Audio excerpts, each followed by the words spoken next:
ಮಾರ್ಕನು ಬರೆದಂಥ ಸುವಾರ್ತೆ 1ನೇ ಅಧ್ಯಾಯ 40 ಹಾಗೂ 41 ವಾಕ್ಯಗಳು.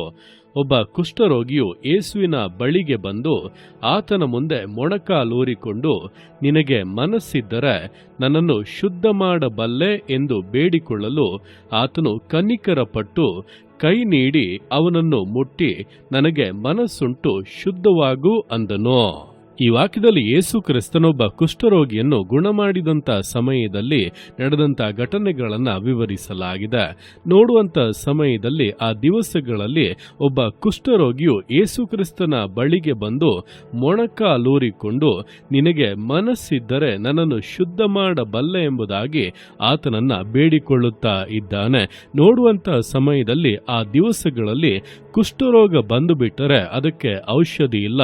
ಅವನು ಕುಟುಂಬದವರಿಂದ, ಸಮುದಾಯದಿಂದ, ಗ್ರಾಮದಿಂದ ಹೊರಗೆ ಹಾಕಲ್ಪಟ್ಟು ಅಡವಿಗಳಲ್ಲಿ, ಬೆಟ್ಟದ ಗುಹೆಗಳಲ್ಲಿ ವಾಸವಾಗಿರಬೇಕು. ಅಂದ್ರೆ ಆ ದಿವಸಗಳಲ್ಲಿ ಕುಷ್ಠರೋಗ ಬಂದೊಬ್ಬರಿಗೆ ವಾಸಿಯಾಗಿದೆ, ಗುಣವಾಗಿದೆ ಎಂಬುದಾಗಿ ಹೇಳುವಂಥದ್ದು ಬಹಳ ಬಹಳ ವಿರಳ. ಆದ್ದರಿಂದ ಕುಷ್ಠರೋಗ ಬಂದು ಬಿಟ್ಟರೆ ಅವರು ತಮ್ಮ ನಂಬಿಕೆಯನ್ನೆಲ್ಲ ಕಳಕೊಂಡು ನಿರಾಸೆಯಲ್ಲಿ ಆಗಿಬಿಡುತ್ತಾರೆ. ಆದರೆ ಈ ಕುಷ್ಠರೋಗಿಯೋ ಆ ರೀತಿಯಾಗಿ ಅಲ್ಲ. ಅವನಲ್ಲಿ ಇನ್ನೂ ಕೂಡ ಒಂದು ನಂಬಿಕೆ ಇತ್ತು, ಇನ್ನೂ ಕೂಡ ಒಂದು ನಿರೀಕ್ಷೆ ಇತ್ತು. ಅದರಲ್ಲೂ ಯೇಸು ಕ್ರಿಸ್ತನ ಕುರಿತಾಗಿ ಕೇಳಿದ ಕೂಡಲೇ ಅವನ ನಂಬಿಕೆಗೆ, ಅವನ ನಿರೀಕ್ಷೆಗೆ ಒಂದು ಚೈತನ್ಯ ಉಂಟಾಗಿ, ಯೇಸು ಕ್ರಿಸ್ತನಿಂದ ನನಗೆ ಅದ್ಭುತ ಮಾಡೋದಕ್ಕೆ ಸಾಧ್ಯ ಎಂಬುದನ್ನು ಅರಿತು ಆತನ ಮುಂದೆ ಬಂದು ಮೊಣಕಾಲೂರಿಕೊಂಡು, ಅಂದರೆ ತನ್ನನ್ನು ತಗ್ಗಿಸಿಕೊಂಡು, ಯೇಸುವೆ, ನಿನಗೆ ಮನಸ್ಸಿದ್ದರೆ ನನ್ನನ್ನು ಶುದ್ಧ ಮಾಡಬಲ್ಲೆ ಎಂಬುದಾಗಿ ಕೇಳಿಕೊಳ್ಳುತ್ತಾ ಇದ್ದಾನೆ. ಅವನ ನಂಬಿಕೆಯನ್ನ, ಅವನಿಗಿದಂತ ದೃಢವಾದಂತ ನಿರೀಕ್ಷೆಯನ್ನ ಕಂಡಂತ ಯೇಸು ಕ್ರಿಸ್ತನು ಅವನ ಅವಸ್ಥೆಯನ್ನು ನೋಡಿ ಅವನ ಮೇಲೆ ಕನಿಕರ ಪಟ್ಟು ತನ್ನ ಕೈ ನೀಡಿ ಅವನನ್ನು ಮುಟ್ಟಿ, ನನಗೆ ಮನಸ್ಸುಂಟು, ಶುದ್ಧನಾಗು ಎಂಬುದಾಗಿ ಹೇಳಿದನು. ಕೂಡಲೇ ಅವನ ಕುಷ್ಠವು ಹೋಗಿ ಅವನು ಶುದ್ಧವಾದನು. ಅಂದ್ರೆ ಅಲ್ಲಿ ಗಮನಿಸುವಂತ ಸಮಯದಲ್ಲಿ ಗುಣವಾಯಿತು ಎಂಬುದಾಗಿ ಹೇಳುವುದಕ್ಕೆ ಯಾವುದೇ ಆಧಾರಗಳು ಇಲ್ಲದೆ ಇದ್ದರೂ, ಯಾರ ಜೀವಿತದಲ್ಲಿ ಅಂತಹ ಕಾರ್ಯಗಳು ನಡೆಯದೇ ಇದ್ದರೂ ಕೂಡ ಯೇಸು ಕ್ರಿಸ್ತನಿಂದ ಇಂತಹ ಕಾರ್ಯವನ್ನ ನೆರವೇರಿಸುವುದಕ್ಕೆ ಸಾಧ್ಯ ಎಂಬುದಾಗಿ ಅವನು ದೃಢವಾಗಿ ನಂಬಿ ಬಂದದ್ದರಿಂದ ಆ ದಿವಸ ಅವನ ಜೀವಿತವೇ ಬದಲಾಯಿತು.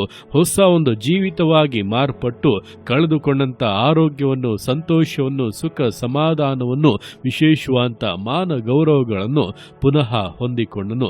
ಈ ದಿವಸಗಳು ನಿಮ್ಮ ಜೀವಿತಗಳಲ್ಲಿ ಕೂಡ ನೀವು ಯಾರ ಜೀವಿತದಲ್ಲಿ ಆಗಿದೆಯೋ ಇಲ್ಲವೋ ಎಂಬುದನ್ನೆಲ್ಲ ನೋಡಿ ನೀವು ತೀರ್ಮಾನ ಮಾಡಬೇಡಿ.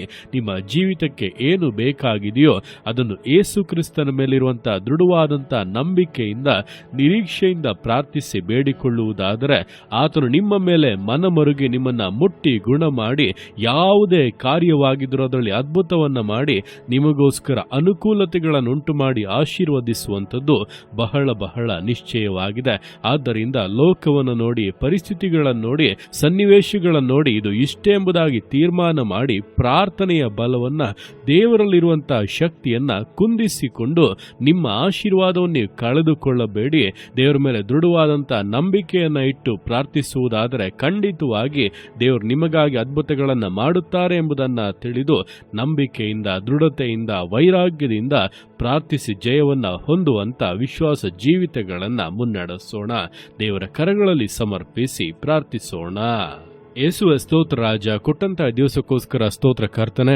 ಈ ದಿವಸ ನಿನ್ನ ಕರಗಳಲ್ಲಿ ಸಮರ್ಪಿಸ್ತಾನೆ. ಪ್ರತಿಯೊಂದು ಜೀವಿತಗಳನ್ನು ನೀನು ಆಳ್ವಿಕೆ ಮಾಡು, ಬಲಪಡಿಸು ಕರ್ತನೆ.